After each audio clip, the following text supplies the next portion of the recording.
সাগরের প্রাণীদের মধ্যে ডলফিন এবং হাঙর মানুষের কাছে বেশ পরিচিত, তবে এদের মাঝে রয়েছে ব্যাপক পার্থক্য। ডলফিন বুদ্ধিমান, মানুষের প্রতি বন্ধুসুলভ।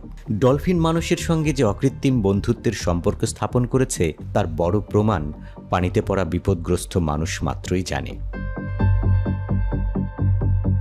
এমন বহু ঘটনা আছে যেখানে পানিতে ডুবন্ত মানুষকে উদ্ধারে এগিয়ে এসেছে ডলফিন। ডলফিনের বুদ্ধিমত্তা এর একটি বড় কারণ। প্রায় মানুষের সমান মগজ আছে এই প্রাণীর। এ কারণেই এরা বেশ বুদ্ধিমান। তাছাড়া যথেষ্ট সামাজিকও এরা।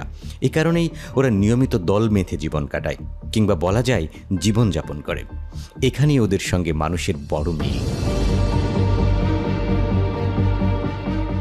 বিপরীতে হাঙর মানুষের জন্য বেশ বিপজ্জনক। ভয়ঙ্কর দাঁত আর আক্রমণাত্মক স্বভাবের জন্য সাগরের অন্যতম প্রভাবশালী প্রাণী হিসেবেই ধরা হয় হাঙরকে। কিন্তু অবাক করা ব্যাপার, সাগরে ভয়ঙ্কর এই হাঙরই উল্টো বোটলনোজ ডলফিনদের জমের মতো ভয় পায়। কিন্তু কেন এমন হয়? 1996 সাল মার্টিন রিচার্ডসন নামের এক ব্রিটিশ ডুবুরি মিশরের সিনাই উপদ্বীপে লোহিত সাগরে সাঁতার কাটছিলেন। এক হাঙর তাকে আক্রমণ করে। 3টি বোটলনোজ ডলফিন রিচার্ডসনের চারদিকে ঘুরছিল। কেবল ঘুরছিলই না, পাখনা আর লেজ ঝাপটে ওরা হাঙরটাকে ভয়ও দেখাচ্ছিল। ডলফিনগুলোর কারণেই বেঁচে যান রিচার্ডসন। হাঙরের আক্রমণ থেকে মানুষকে বাঁচানোর এমন ঘটনা আরও আছে।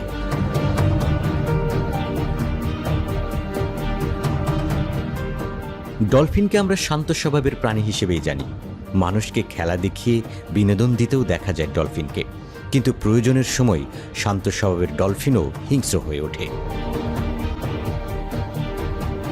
এরা সাগরে দলবদ্ধ থাকে। এদের অনেক প্রজাতিকে সহজেই দমানো যায় না।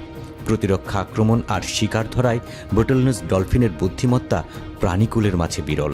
এই প্রজাতির ডলফিন খুবই ধূর্ত। একতাবদ্ধ বোটলনোজ ডলফিনের সাথে হাঙর পেরে ওঠে না।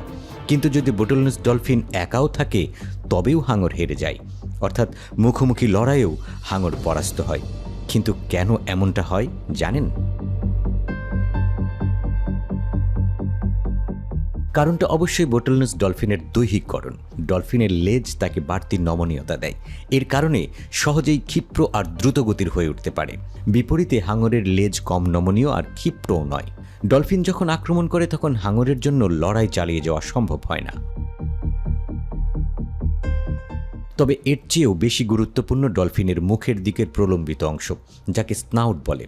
ডলফিনের আত্মরক্ষার অন্যতম ঢাল হিসেবে কাজ করে এই স্নাউট। এটাই আবার হাঙরের সাথে লড়াইয়ে অন্যতম অস্ত্র হয়ে যায়। দুরন্ত গতি আর ক্ষিপ্রতায় এই স্নাউট দিয়ে হাঙরের পেটের দিকে আঘাত করলেই হাঙর কাবু হয়ে যায়।